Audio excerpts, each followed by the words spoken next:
Yeah, gliding on a rock. Don't know if I should wear my hair down.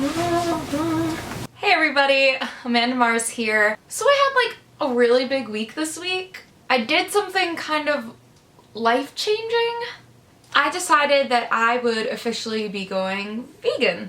Now, it bugs me that I even feel so uncomfortable saying it aloud because I automatically feel like I'm being judged like really hardcore, which is something that I really want to try and fix about the discussion about veganism and animal rights. People just think that it's this hippy-dippy thing, and it's not. It's a real issue. It's a real problem, especially here in America. And while I wasn't expecting everyone to be open to my new lifestyle with open arms, I wasn't really prepared for all of the questions and judgments that I've been getting.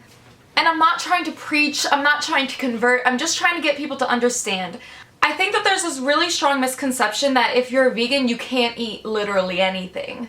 And that could not be further from the truth. Go to Subway and get a sub right now if I wanted to. And it would be completely vegan. I've had no trouble. It's not this crazy restrictive lifestyle that people have built it up to be. I can eat so many things. And for me, it isn't even about the restriction or lack thereof. It's about the animals. And I really believe in the very deepest part of my heart that if everybody knew the facts about the food industry and the animal industry and what's happening to them, they wouldn't want to eat their products. They wouldn't want a hamburger. They wouldn't want pork chops. They wouldn't want milk. We're not even really supposed to be drinking milk. So many studies have shown that a cow's milk is for a cow, a goat's milk is for a goat, and a human's milk is for a human. And we grow out of the stage of drinking it just like every other mammal. And if people knew what they did to even just the dairy cows in slaughterhouses and in factories, they wouldn't want to have any part of it. And I'm not saying that I'm an expert on the subject, because I'm not. There's no way I could know everything there is to know about it. I know enough that all the suffering that those animals go through is not enough, not equivalent to the amount of satisfaction I would get from having a hamburger or a piece of chicken.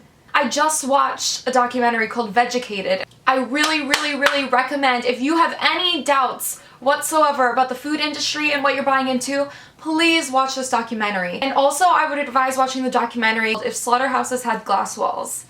I realized that this has been out for a really long time and other YouTubers have talked about it. I just couldn't even prepare myself for what I saw when I finally decided to watch it. It was the straw that broke the camel's back for me. Pigs thrown into scalding hot water. Baby pigs getting thrown against the ground to be killed because they don't have any other use for them.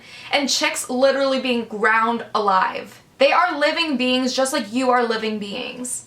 And I've already come face to face with the argument about animals were put on this planet to be food for us, to provide us with whatever they need. Yes, that is one way to interpret what it says in the Bible or other religious books. In biblical times, they didn't have giant factories with grinding machines and assembly lines and metal cages to keep these animals in.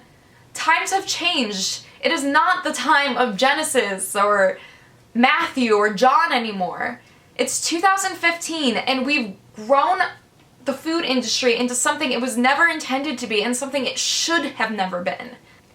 I've been vegetarian for almost 2 years now. I'm only 2 days into being vegan. And let me tell you, I don't have any deficiencies. I never have. I've never had a protein deficiency because you literally can get anything you need from non-animal sources. They make plant-based protein. There's lots of natural protein in nuts and vegetables.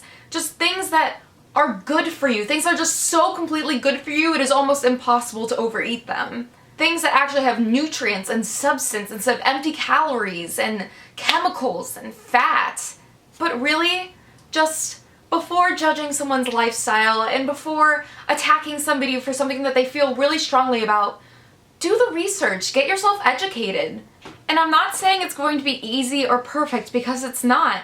I'm going to trip up. I'm going to maybe accidentally eat something that has an animal product in it, or use beauty products that have it in it. I'm not perfect, but I'm doing the best I can to lessen the amount of damage that I do. And that's all that you really should be asking yourself. How can I decrease the amount of damage I'm doing to the environment, to the animals, to myself?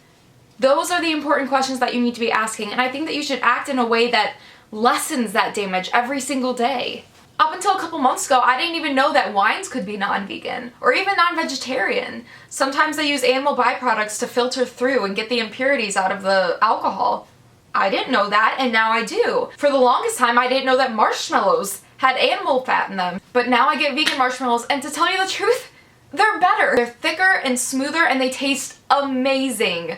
I really believe that this is something that everyone should at least consider. Just little tiny changes in your life could mean the biggest amount of difference in the long haul. If you make small changes to your eating habits, you're taking away that business from the people who mutilate and torture animals. If you guys want to follow me on my vegan journey, please add me on Snapchat or Instagram or Twitter. I post stuff all the time. I post recipes. I'll put some stuff on here. And I'm definitely going to link down some articles in the description box. So please click on them, do some reading, learn something new. I love learning new things, and you will too.